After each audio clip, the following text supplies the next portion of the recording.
سود کا ایک مسئلہ۔ اب اس میں سوال یہ ہے کہ میرے دوست کو مکان خریدنے کے لیے 4 لاکھ روپے کی ضرورت ہے، وہ مجھ سے یہ رقم بطور قرض مانگ رہا ہے۔ 4 لاکھ روپے کی اسے ضرورت تھی مکان بنانے کے لیے، کچھ بھی کرنے کے لیے، بطور قرض مانگ رہا ہے۔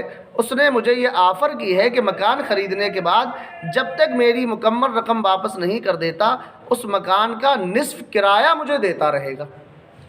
نصف کرایہ مجھے دیتا رہے گا۔ بھئی اس کی رقم لی ہے، اس سے فائدہ حاصل کیا ہے، تو اس کے بدلے میں کچھ نہ کچھ وہ اسے دیتا رہے گا، یعنی کہ جو مکان خریدے گا اسے کرائے پہ اٹھائے گا، اور اس کا جو کرایہ آئے گا، اس کا آدھا کرایہ وہ آپ کو دیتا رہے گا۔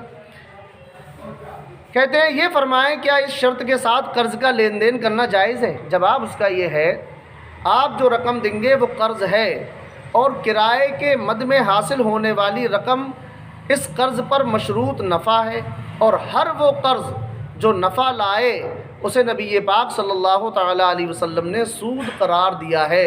لہذا پوچھی گئی صورت سودی معاہدہ ہونے کی وجہ سے ناجائز و حرام اور جہنم میں لے جانے والا کام ہے۔ ہرگز اس طرح کا معاہدہ نہ کریں اور اس معاہدے سے دور رہیں، اور دوست کو بھی سمجھائیں کہ وہ اپنے ارادے سے باز آئے۔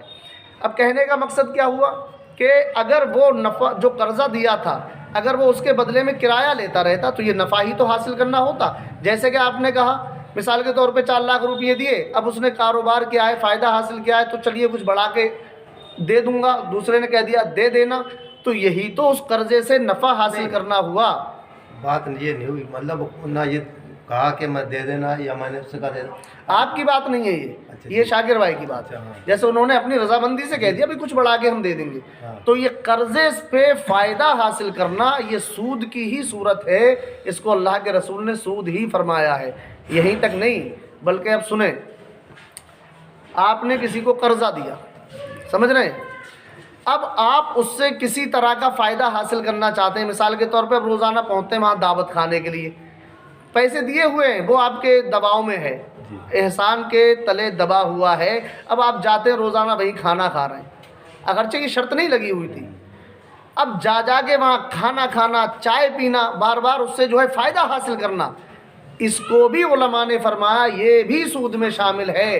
بلکہ ہمارے بزرگان دین کا طریقہ تو یہ تھا کہ میں آپ کی پہلے دعوت کرتا تھا، اب میں نے آپ سے قرضہ لے لیا، پہلے مہینے میں 1 بار دعوت کرتا تھا، اب میں نے 2 مرتبہ دعوت کر دی، بھئی میرے دل میں یہ بات تھی، انہوں نے میری مدد کی ہے، لاؤ بلا لوں۔ ہمارے بزرگان دین اس میں بھی احتیاط کرتے تھے کہ اگر کسی کو قرضہ دے دیا تو پھر اس کے یہاں دعوت کھانے ہی نہیں جاتے تھے جب تک کہ وہ قرضہ واپس نہ کر دے، کہیں ایسا نہ ہو کہ اسے بھی اس میں شمار کر لیا جائے، سمجھ رہے ہیں، تو یہ احتیاط ہوتی ہے۔